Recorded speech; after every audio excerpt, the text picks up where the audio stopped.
혹시 이스라엘이 출애굽을 해서 가나안 땅으로 들어가는 40년 기간 동안에 가장 큰 위기가 무엇이었는지 아십니까? 홍해에 가로막혀서 뒤쪽에서 애굽 군대가 추격해 오고 오갈 데 없이 고립된 일 아닙니다.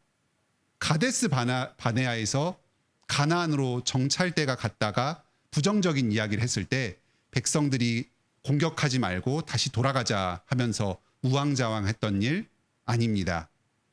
무리바 반석에서 모세가 이스라엘 백성들과 다투면서 바위를 쳐서 물을 내게 했던 일, 그것도 아닙니다. 고라와 다단과 아비람이 모세와 아론을 반역했던 일 아닙니다. 모세의 형과 누나 아론과 미리암이 모세를 반역해서 들고 일어났던 일, 그것도 아닙니다. 모두 심각한 위기였고 또 어떤 때에는 땅이 갈라져서 많은 이스라엘 백성들이 죽기까지 했지만 그것은 이 일에 비하면 상대적으로 가벼운 일이었습니다. 그것은 바로 오늘 본문에서 나왔던 금송아지 신상을 만들어서 우상 숭배했던 일이었습니다. 위기는 매우 빨리 찾아왔습니다. 지금 이스라엘이 출애굽을 한 뒤에 3개월쯤 지나서 가나안 땅으로 도착했습니다. 혼자서 오면은 보름에서 한 달 정도 걸리는 길이었지만 한 250만 명, 300만 명이나 되는 많은 군중들이 행렬을 지어서 왔기 때문에 좀 시간이 걸렸습니다. 시내산에 도착했습니다. 하나님께서 백성들과 만나시고 언약을 맺으셨습니다. 이제 그 이후에 40일 동안 모세 혼자서 시내산 꼭대기에서 하나님과 만나면서 율법의 말씀을 듣습니다. 그것이 출애굽기 25장부터 31장까지 7개 장에 걸쳐서 기록된 내용입니다. 백성들은 시내산 아래에 머물러 있습니다. 하루가 지나고 이틀이 지나고 언제 올지 기약이 없습니다. 한 달 반이나 되는 긴 시간이 지났습니다. 그러니까 초조해지는 겁니다. 갖고 있는 금부치들을 다 모아서 녹여서 금으로 만든 송아지 신상을 하나 만들었습니다. 이것은 애굽에서 흔하게 섬기던 풍요의 신의 모습과 비슷했습니다. 그것을 가지고 우상 다른 신이 아니라 애굽의 신이 아니라 출애굽의 구원을 행하신 여호와다 하면서 그 금송아지를 여호와라고 이름을 붙여서 그 앞에 제사를 지내고 춤추고 뛰놀았습니다. 번제와 화목제를 드리고 화목 제물들을 나눠 먹으면서 교제합니다. 이것은 24장에서 하나님과 이스라엘 백성이 처음에 그 언약식을 할 때 행했던 행사와 대단히 유사합니다. 금송아지 앞에서 언약을, 특별한 관계를 다시 한번 체결을 한 겁니다. 하나님을 버리고 우상을 섬겼습니다. 이들은 불과 40일 전에 산에서 위엄으로 권능으로 임재하셨던 하나님의 모습을 직접 대면한 자였습니다. 그 앞에서 압도되었습니다. 그리고 하나님과 함께 아멘 하면서 신실하게 언약에 충성되겠다고 맹세까지 했던 사람들입니다. 구체적으로 하나님께서 법규를 지으실 때, 그 10계명을 주실 때 두 번째 계명에 우상을 하늘에서나 땅에서나 땅 아래 물속에서 어떤 형상이든지 만들지 말라고 신신당부를 하셨고 그 말씀을 듣고 지키겠다고 화답했습니다.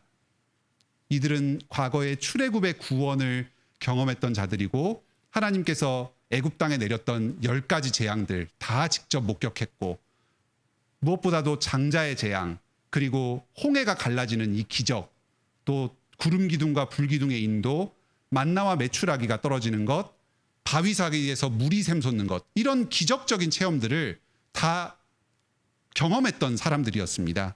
그런데 어떻게 불과 며칠 지나지 않아서 그 언약식을 체결하고 40일밖에 지나지 않아서 이런 미신적인 악한 행동을 했던 것인가? 이 이스라엘 백성들은 사실 굉장히 불안정한 상황이었습니다.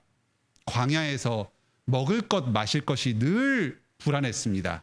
매일 만나와 메추라기를 먹었지만 하루라도 만나가 오지 않으면 당장 굶어서 아무것도 먹지 못하는 그런 처지에 있었던 나약한 존재들이었습니다. 철저히 의존적이었습니다. 얼마 전에 아말렉과 전쟁을 치렀습니다. 그때는 하나님의 도우심으로 승리를 거두었습니다. 잘 아시다시피 아말렉과 전쟁을 할 때 모세가 손을 이렇게 들면은 이기고 내리면은 지니까 옆에서 사람들이 손을 붙들어 가지고 이렇게 들도록 했습니다. 모세라는 지도자가 굉장히 중요한 위치에 있었습니다. 하나님과 연결고리였고 백성들 전체를 통솔하는 리더 역할을 했습니다. 그런데 지금 이 사람이 40일 동안이나 자리를 비우고 있는 겁니다. 언제 먹을 게 떨어질지, 언제 적군들이 쳐들어올지 알 수 없는 상황이었습니다. 생존에 대한 불안, 위협이 이들을 초조하게 만들었습니다. 언제까지 기다려야 되나? 모세는 언제 오나? 그 사이에 우리가 죽을 위협에 처하면 어떡하나? 뭐라도 의지하자는 심정에서 눈에 보이는 형상을 만들고자 했던 겁니다. 금송아지를 만들어서 여호와라고 부르면서 제사를 지냈습니다. 여호와 하나님에 대한 신앙을 완전히 저버린 건 아닙니다. 하지만 눈에 보이는 확실한 것을 붙잡기 위해서 금지한 우상을 만들어서 거기에 절했습니다. 어떻습니까? 바로 오늘날 우리의 모습 아닙니까? 하나님의 말씀을 듣고 잘 믿는 것 같다가도 눈앞에 닥쳐오는 생존에 대한 위협, 불안 이런 것들에 초조해하면서 눈에 잡히는 무언가를 갈구하는 우리의 모습입니다. 나의 노력을 섬기고 돈을 섬기고 직업을 섬기고 그러면서 거기에다가 신앙의 이름을 붙이고 예배의 이름을 붙여서 그런 걸 가지고 하나님을 섬긴다고 합니다. 어떤 신학자는 이렇게 말했습니다. 우리 사람의 마음은 우상을 만들어내는 공장이다. 가만히 있어도 그냥 계속 우상을 만들어내는 겁니다. 마음속에서 그렇습니다. 우리 모습을 정직하게 돌아볼 때 참으로 그러합니다. 오늘 말씀을 통해서 하나님께서 우상 숭배를 얼마나 미워하시는지를 들으시기 바랍니다. 오직 예수 그리스도의 보혈 공로로만 우리의 이 우상 숭배의 죄에서 용서받을 수 있습니다. 이 시간 우리가 지금 범하고 있는 우상 숭배의 죄를 회개하고 오직 예수 그리스도를 의지해서 참된 예배로 나아가는 복된 시간이 되기를 바랍니다. 모세가 지금 산에서 하나님께 말씀을 듣다가 아래에서 백성들이 금송아지 우상을 만들고 섬긴다 하는 소식을 듣고는 급히 내려옵니다. 형 아론에게 따져 묻습니다. 도대체 이게 어떻게 된 일이냐? 아론은 아주 말도 안 되는 변명을 합니다. 금을 불에다 던졌더니 금송아지가 되어서 뚝딱 나왔다. 말도 안 되는 소리입니다.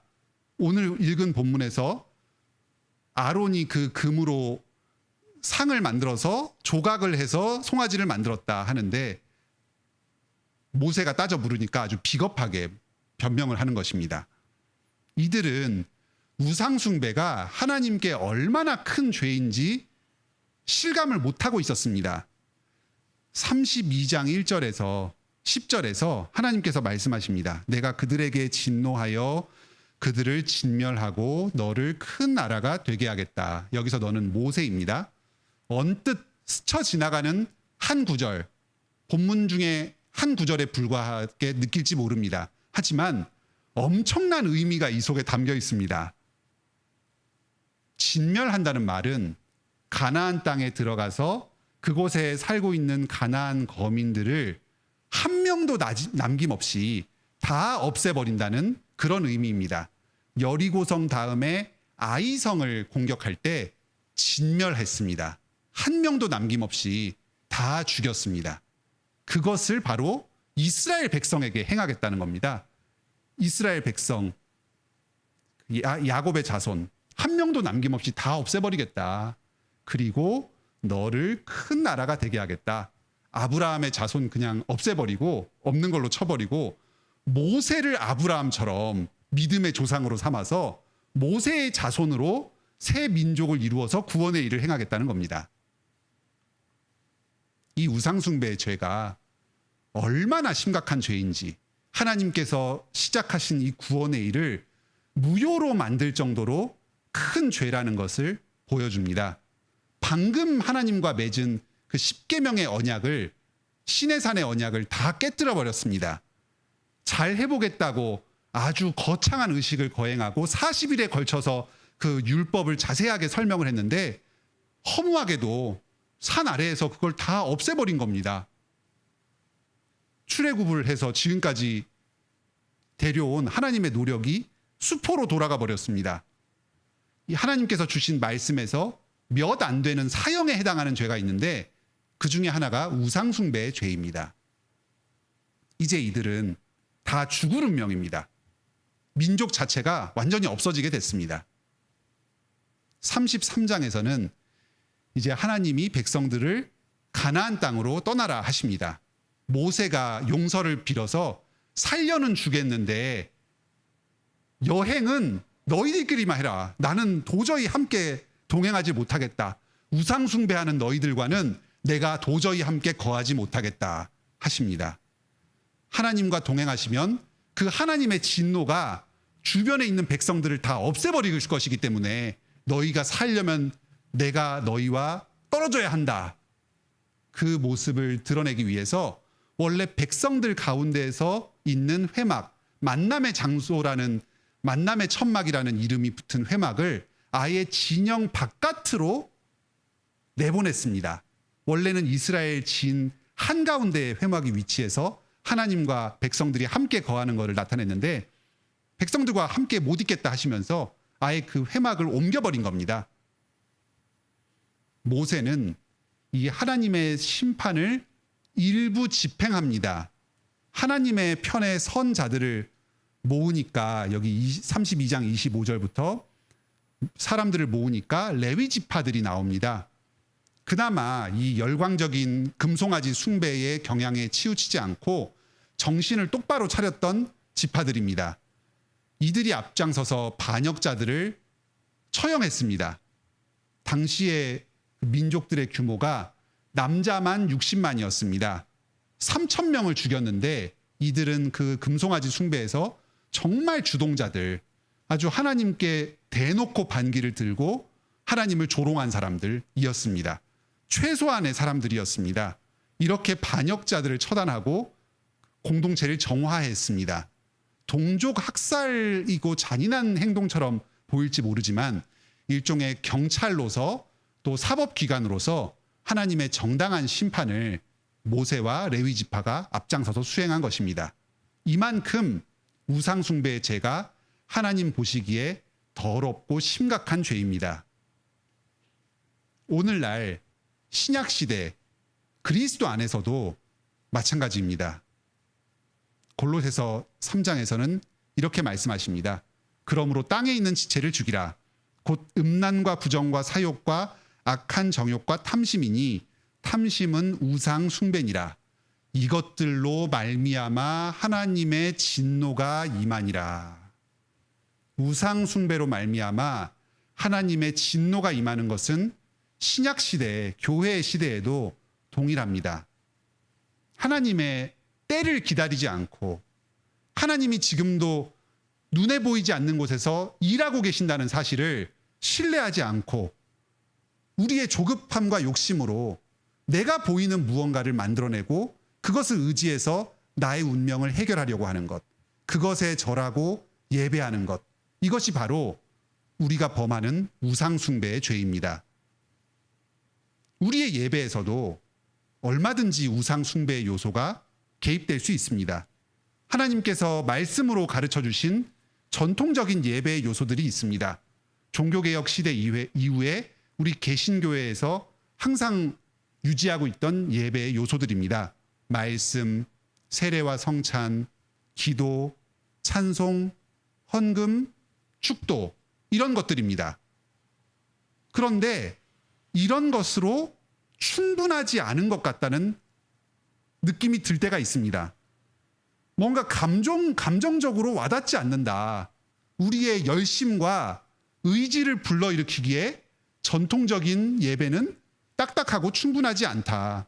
그래서 새로운 예배의 요소를 도입하고 인간 중심적으로 하나님께서 영광 받으시는 것이 아니라 우리의 필요를 충족하기 위해서 예배를 변질시키는 경우가 있습니다. 또한 형식 자체는 건전하지만 그것을 이용해서도 얼마든지 우상숭배적으로 예배를 드릴 수가 있습니다. 설교 시간에 선포되는 하나님의 말씀을 온전하게 받는 것이 아니라 내 귀에 들리는 말씀, 나의 필요에 적합한 말씀, 내 마음에 와닿는 말씀만을 마음에 새기고 그것만을 간직할 수가 있습니다. 기도할 때도 하나님의 나라를 위해서, 영광을 위해서, 다른 사람의 필요를 위해서, 교회를 위해서 기도하기보다 나의 성공과 나의 유익과 나의 행복과 나의 필요만을 위해서 집중적으로 기도할 수 있습니다.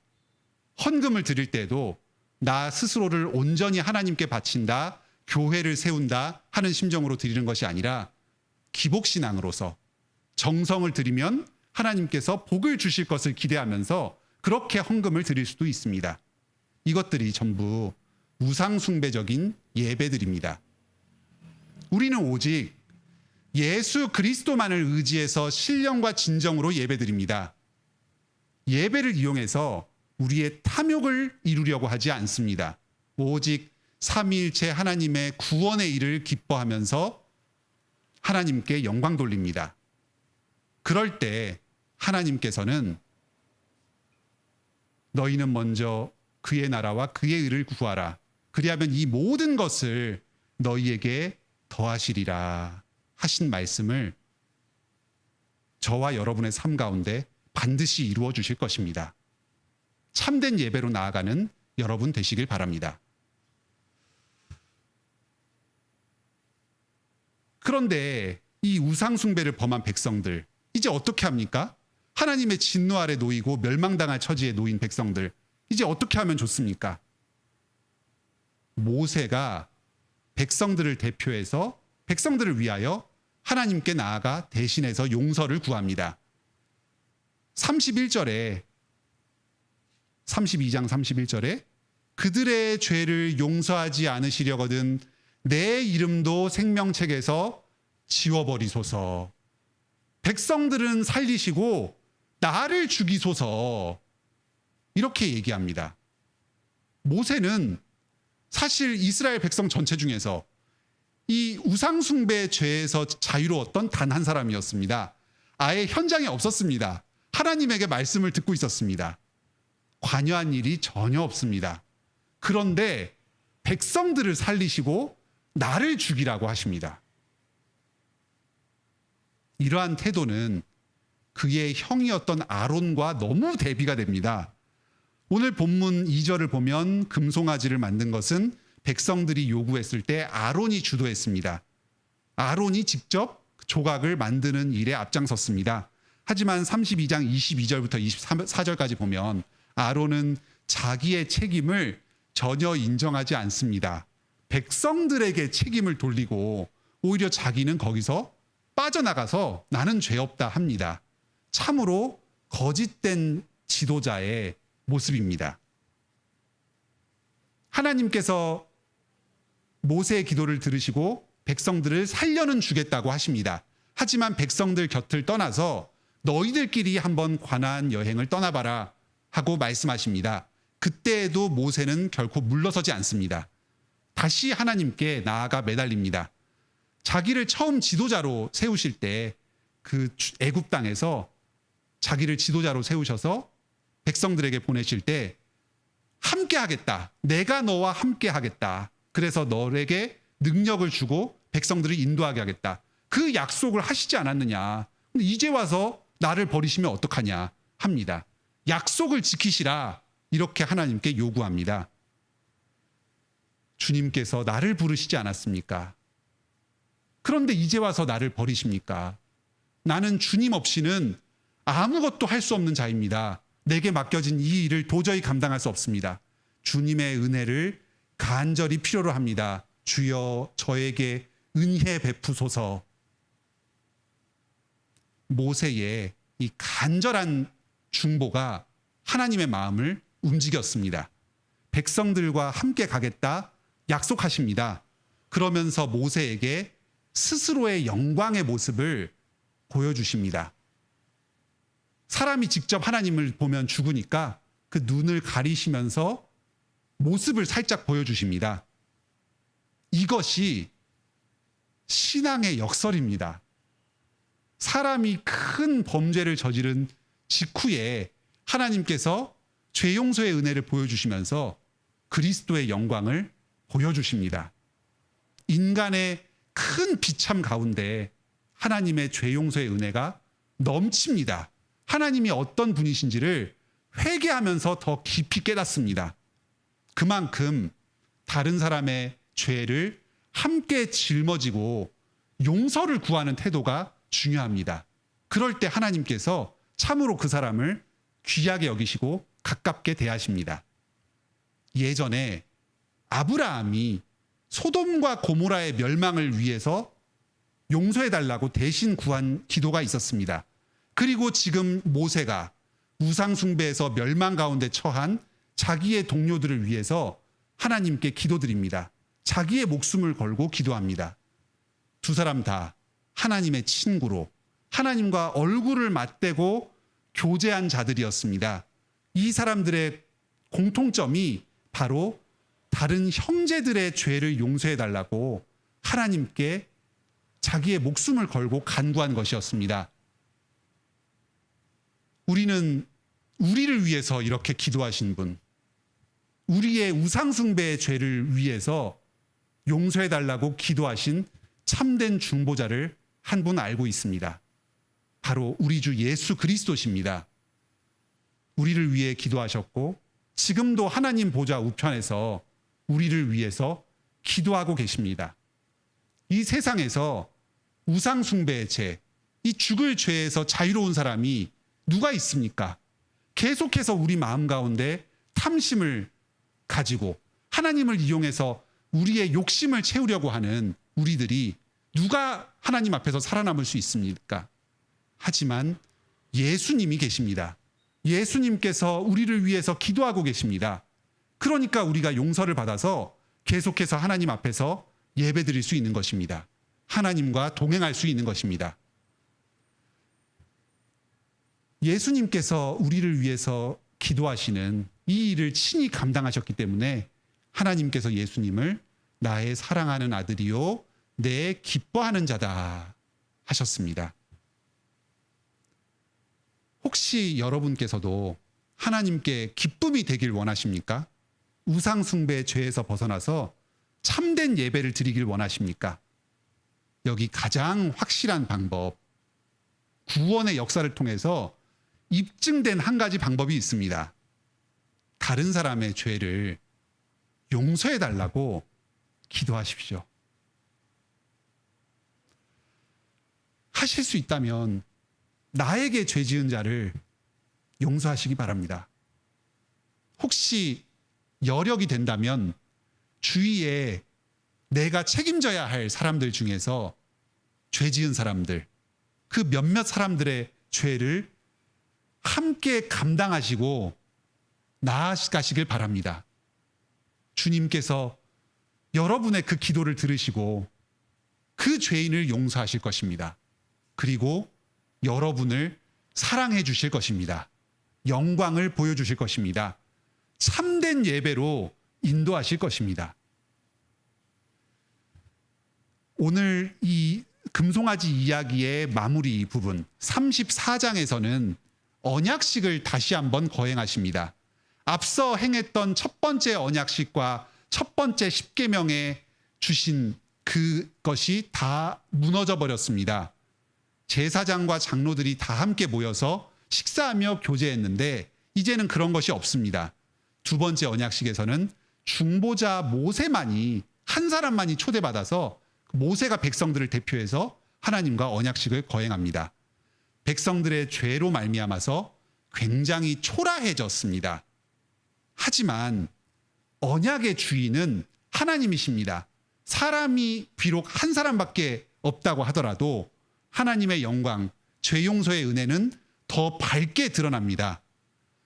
새롭게 하나님께서 주시는 언약의 말씀, 우리가 지켜야 될 율법에서는 특히 우상 숭배가 더 많이 강조가 됩니다. 절대로 우상 숭배를 하지 말아라. 멸망당할지 모른다. 강조하십니다. 절기에 대한 규정을 다시 한번 언급하십니다. 이때 백성들이 금송아지 만들고 절기를 세워가지고 하나님께서 말씀하시지도 않은 절기를 자기 마음대로 지켰습니다. 그런 일 다시는 하지 말라고 하십니다. 이제 모세가 새로운 증거판, 두 돌판을 처음에 백성들의 금송아지 숭배를 가지고 깨어버렸었는데 이제 새로운 돌판을 가지고 다시 나옵니다. 하나님을 배운 그 얼굴이 해와 같이 빛납니다. 오늘도 우리가 예배에 참석해서 우상 숭배를 범하지 않고 그리스도를 의지해서 신령과 진정으로 참된 예배를 드릴 때에 하나님의 기쁨 가운데 거할 때에 모세와 같이 우리의 얼굴이 환하게 빛날 것입니다. 주님의 죄 용서의 은혜를 누리고 주님과 화평을 누린 사람의 얼굴입니다. 특히 다른 사람의 죄를 용서하면서 함께 감당하는 자가 이러한 은혜를 누립니다. 오늘도 다른 사람들의 위해서, 나만을 위해서가 아니라 다른 사람들을 위해서 함께 기도하는 넉넉한 마음을 가지시기 바랍니다. 이러한 심정으로 나의 문제에 몰입되는 것이 아니라 다른 사람들을 마음에 품고서 예배하는 기쁨을 누리시기 바랍니다. 내가 책임져야 될 소중한 사람들, 배우자, 자녀, 직장의 동료들, 친구들의 죄를 함께 감당합시다. 하나님께서 이러한 자를 사랑하시고 예배 가운데 만나주실 것입니다. 얼굴을 해와 같이 빛나게 하실 것입니다. 모두들 모세와 같은 빛나는 얼굴로 예배의 기쁨을 누리시기 바랍니다. 오늘 말씀에서 우상 숭배자를 심판하시는 하나님의 큰 위엄을 우리에게 가르쳐 주셨습니다. 이렇게 우리를 말씀으로 깨우쳐 주시는 것 자체가 큰 은혜입니다. 우상 숭배가 얼마나 심각한 죄인가. 예수 그리스도의 죄 용서의 은혜로 우리가 여기서 용서받았다. 이것이 큰 은혜입니다. 이 말씀은 하나님께서 사랑으로 초대하시는 말씀입니다. 이제 우리가 이 우상 숭배에서 벗어나서 참된 예배로 하나님께 나아가도록 하나님의 영광만을 구하도록 초대하십니다. 우상을 멀리하면서 하나님께 가까이 하는 여러분이 되시길 바랍니다. 이 하나님의 초대는 값비싼 초대입니다. 예수 그리스도의 피값을 흘려서 우리를 용서하시고 다시금 참된 예배로 초대하십니다. 이 하나님의 사랑과 예수 그리스도의 죄 용서의 은혜에 화답하여서 이번 주일 예배도 신령과 진정으로 참된 예배를 드리시기 바랍니다. 함께 찬송